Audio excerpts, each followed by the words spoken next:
Wannan kyakkyawar budurwar da kuke gani namiji ne fa ya mai da kansa a haka. Kwarai na san za a yi mamaki sosai. Wannan gaskiya ne. Wannan shine ake kira da Bobrisky. Na san da yawan mu mun taɓa jin wannan sunan maybe ko a social media. Domin Bobrisky ya shahara sosai a social media. Wanda hakan sai da yasa aka bashi award na wanda aka fi sacin da posting da cece kuce a kansa a Africa a 2017. A wannan bidiyon za mu kawo muku cikakken bayani akan Bobrisky tun lokacin da yana Okonye Idris Olanrewaju zuwa yanzu da ya juya halittarsa ya koma Bobrisky. Bobrisky asalinsa namiji ne, ya taso yana muryar mata, sannan yana yin wasu ɗabi'u da halayya irin na mata. Kwatsam a 2017 sai gashi ya koma mace, abinda ake kira transgender a turance, wanda surgery ne za a yi a cire komai naka tun daga gabanka da ma komai a maida shi na mace, idan kuma mace ne a maida mata na namiji. To Bobrisky ya koma mace a 2017, wanda yin hakan ya saba ma kusan kowane irin addini. Kuma wani abun mamakin shine sunansa Idris kuma musulmi ne.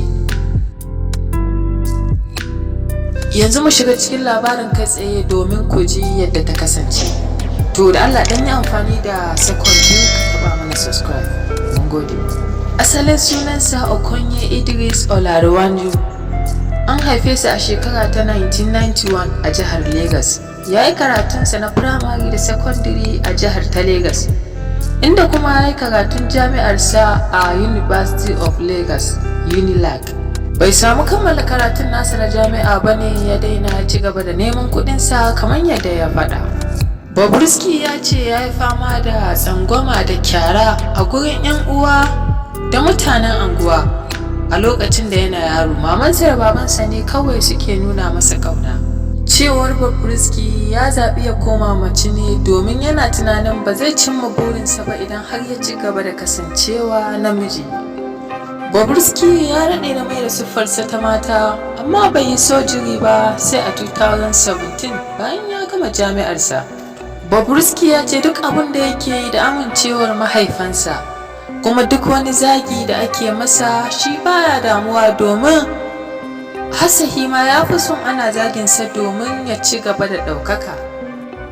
Babban burin Bobrisky na rayuwa shine kuɗi, inda aka masa tambaya shin baya takaicin kasancewarsa a haka.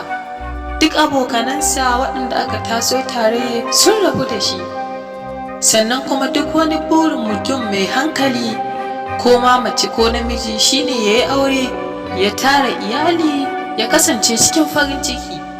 Amma shi ya zaɓi wata hanya daban, shin baya takaici da jin haushin hakan, inda ya ce shi ba wannan bane a gabansa, kuma ya mai da kansa mace ne saboda wani lokaci yakan yi takaicin wasu matan da ba su san darajar da ke gare su ba, kuma ba su san yadda za su sarrafa darajar tasu su nemi kuɗi da farin ciki ba. Sannan ya ƙara da cewa kuɗi sun fi komi matuƙar muhimmanci a rayuwa. Idan akwai kuɗi, farin ciki zai zo, idan babu su kuma ba zai zo ba. Don haka shi kuɗi suna ba shi farin ciki fiye da kowa. Bobrisky ya fara samun maƙudan kuɗaɗe ne tun lokacin da ya sojiri ya mai da kansa mace, inda ya sai gidansa na farko a Pinnock da ke Lekki a jihar Lagos, wanda kimanin kuɗin za su kai miliyan 400, inda aka yi gagarumin biki na buɗe wannan gida. Bobrisky ya bayyana cewa kuɗaɗen da aka yi decoration na wannan biki za su kai kiyasin miliyan 12. An tambayi Bobrisky a ina yake samun mafi yawancin kuɗinsa, inda ya ce hanyoyi uku ne. Na farko, yana tallata hajojin kamfanona, sannan ana masa biya a fannin social media irin TikTok, YouTube, Snapchat. Sannan ɗayan hanyar ne ya ce ba zai faɗa ba, wadda sirri ce a gare shi, inda ya ce akalla yana yin cajin miliyan 50 ga duk talla. To abinda za mu ce anan shine Allah ya ƙara tsare mana imaninmu da tarbiyyarmu da kuma mutuncinmu.